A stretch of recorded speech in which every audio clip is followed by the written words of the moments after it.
What is going on, everybody? Welcome back to another episode of Key West Waterman. My name is Aaron Young. Today we are going to make another entry into the Spearfishing for Beginners playlist. We're going to go over gun rigging. We're going to go over rigging with Dyneema, rigging with monofilament. We're going to go over rigging a gun without a reel, with a reel, and rigging a gun for breakaway or blue water. Let's dive in. All right, let's dive in. So for the sake of space and keeping this in frame, I'm going to do the no reel and the breakaway on this small gun. Same concepts, it's just essentially knots and the concept of, keeping the line taut and everything. But I'm going to use a smaller gun just so you can see it better. And then the real gun will bring up a reef gun up here. But something else, I'm going to attach all the links for anything I use today, mono, crimps, anything like that, the muzzle bungees.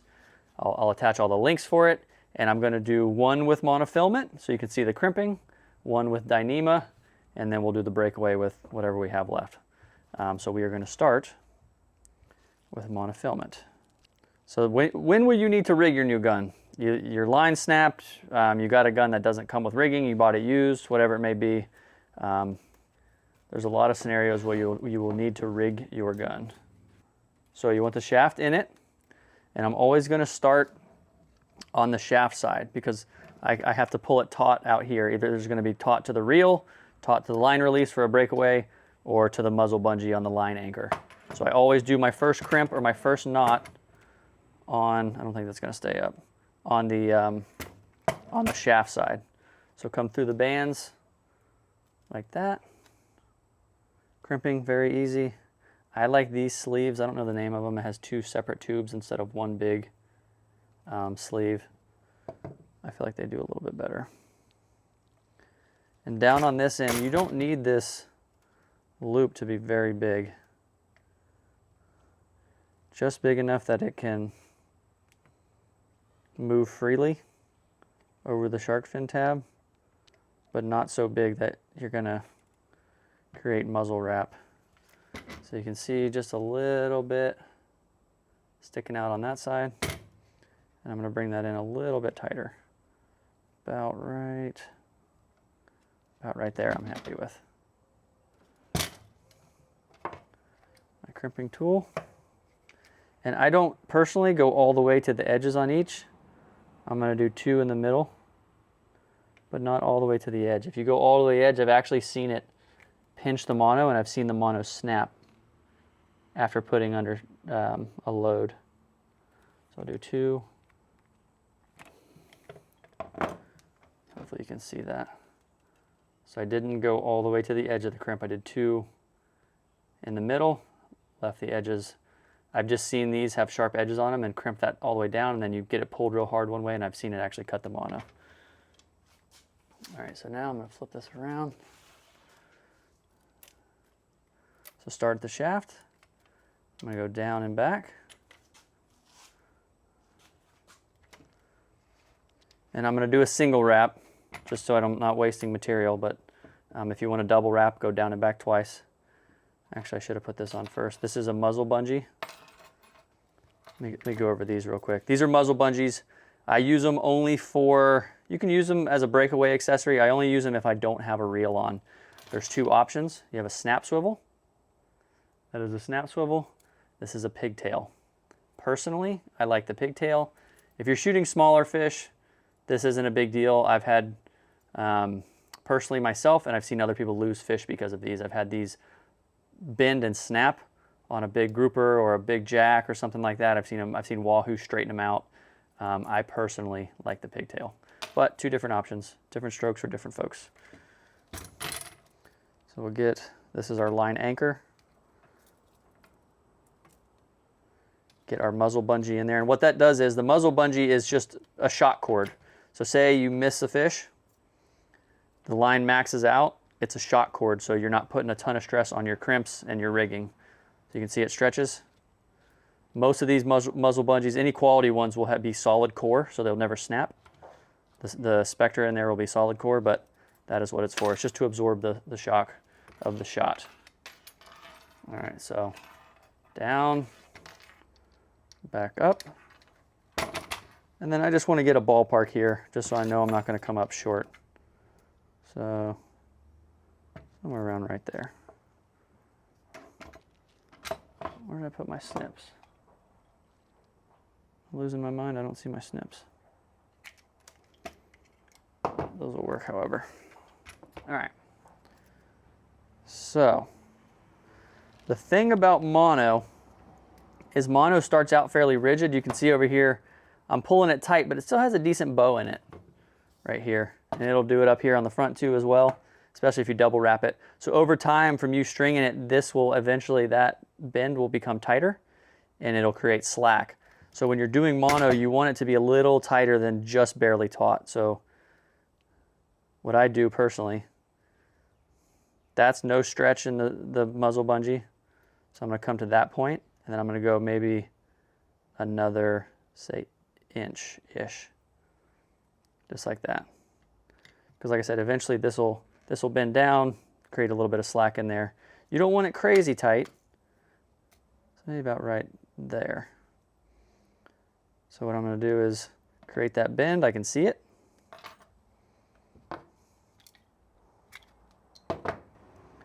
And if you want to skip forward to other ones, I'll have chapters in here on the different styles.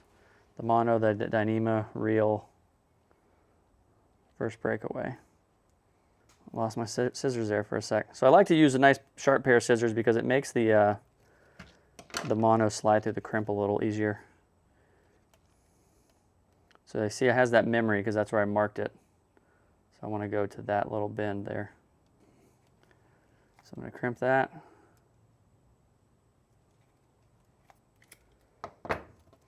The shaft side I want smaller. This side I typically want a little bigger, but like I said, it'll work just fine. So here's my pigtail. Put it in there. Run it around. Let's see. So always start on the shaft side, down towards the muzzle. Come back here, and like I said, that's settled without pulling on it. You can see it's got just a little bit of space, and that's what you want. You want to have to pull just a little bit so it keeps that line taut on there. And that is rigging monofilament. Single wrap. If you want double wrap, just add another wrap and do the same thing here. Let's move on to a reel. All right, so this gun's a little bit bigger. I'll do my best to keep it in frame, but you can see same parts. I've got a line release. I've got a line anchor. Now my reel is going to be a different anchor point instead of having a muzzle bungee. I've seen some people put muzzle bungees on reels. I personally don't like them because typically when you shoot, the reel is going to kick out just a little bit of line, and that's your shock absorber. So I'm going to leave that somewhere about right there, because when I come up to here, I don't need to leave line for the muzzle bungee. I just tighten the reel a little bit. So start just like that, and for the sake of this one, we're going to do Dyneema so you can see the difference in knots and whatnot. So the same thing, I'm going to start on the shaft side.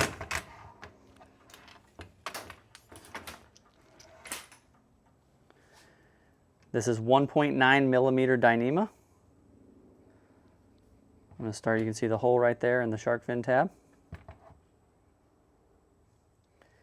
And there are different guns. Euros will have different holes. The hole will be back here. Like if you have a Rob Allen or something, the line's going to be in the trigger. It's the same concept, same crimping. You may have to use a different knot, but for these types of shark fins, all I use is a bowline. If you don't know how to tie a bowline, and if you can't see this very well, Google it. It's very, very simple knot. Just do a loop.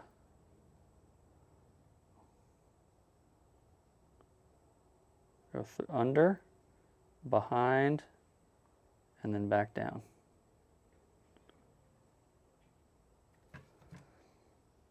That is a bowline. And I've heard of some people say like rifles or other guns, if you do a bowline too big, it'll create muzzle wrap. I've never had that issue with these Koas, but if you're getting muzzle wrap on this section, just make that loop a little shorter. I could honestly make that a little shorter. I've never had issues with it. So I'm going to burn this end. All right, so burn that end. Same thing, we're going to come up through the bands.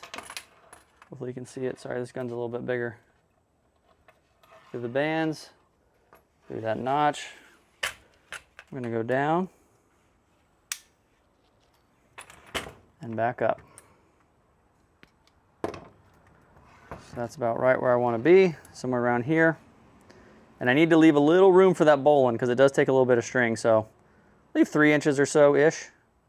You can always cut more. You can never cut less. So leave more than I need.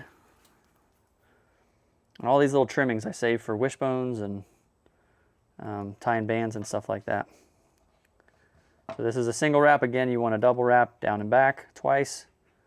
And all I'm going to do here is the same thing. I get a little more slack. And I like to leave, again, a bigger loop on this side just in case I have to uncoil this at the bottom, the pigtail.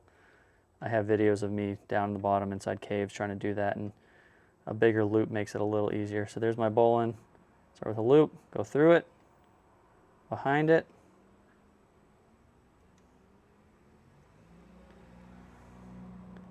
and back in. Pull that taut.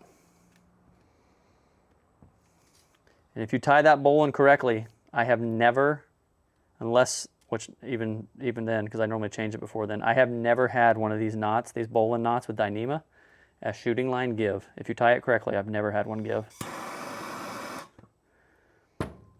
So you can burn it, give it, you can see just a little bit of a mushroom cap on there. If it were to ever slide, that little burning is just a safety. You can kind of smush it down. Now I take my reel, cinch it up, push that over, cinch it up, and there is my rigging with Dyneema. All right, so we're gonna do a breakaway option. And again, we're gonna do it on a small gun just so it's in frame. Same concept on a big gun, just bigger increments. So there's a couple ways you can do a breakaway. You're gonna need a bungee to connect to the line release. It's a 1.5 wrap technically, or if it's a blue water gun, it's gonna be 2.5 wrap.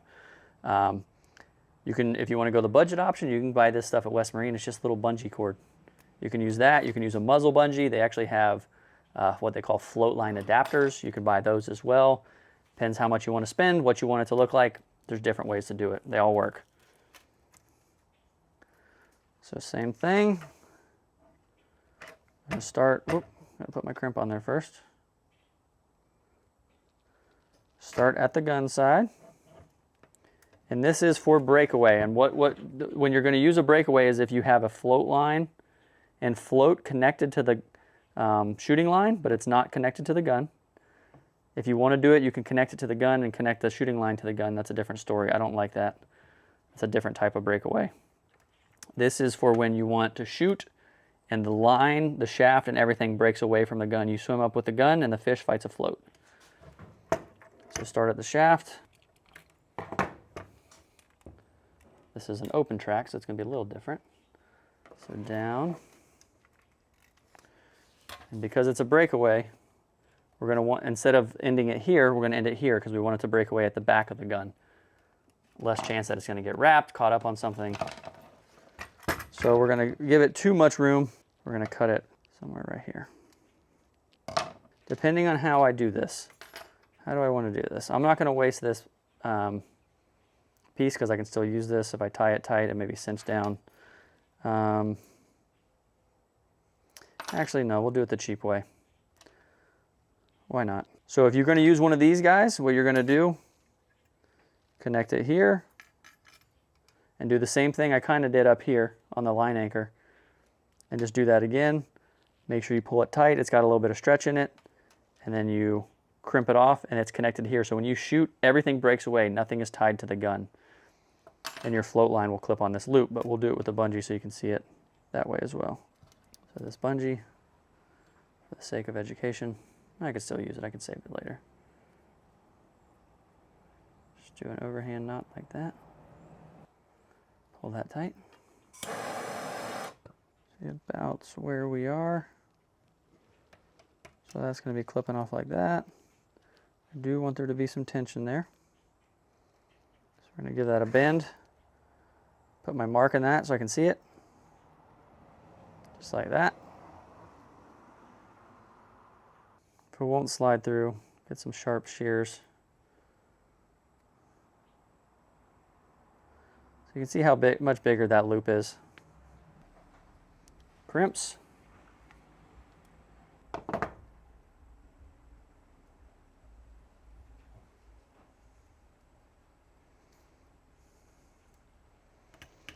That is a poor man's breakaway. And again, same concept if you're using a float line adapter or the muzzle bungee. This is technically a muzzle bungee. You can use it for breakaway. So I want to, just to be clear, when you go to clip your float line off for your breakaway, clip it to here. Do not clip it onto here. A lot of these muzzle bungees are solid core, but still I like to take one piece of equipment out. Even if it is solid core, I'm still going to clip here. It's one less thing I have to worry about failing. So just so you understand, line is there, connected to the shaft. Oop, I had a little bow in there. You can see I put a little extra slack in it. So I shoot. Everything breaks away. That's why it's called a breakaway. I swim up with the gun. The shaft is connected to a float line and a float on this end, and hopefully there's a big wahoo or something on this end. But that is all I have. I hope you guys learned something on this one. Again, if you're new to spearfishing, I have a Spearfishing for Beginners playlist. If you're new to the channel, go check out some of the other videos. We do a lot of fun stuff. Any questions, feel free to leave them in the comments. If there's something on the playlist you do not see and have a suggestion, I will do my best to get to it. I appreciate your time, and I will see you on the next one. Later.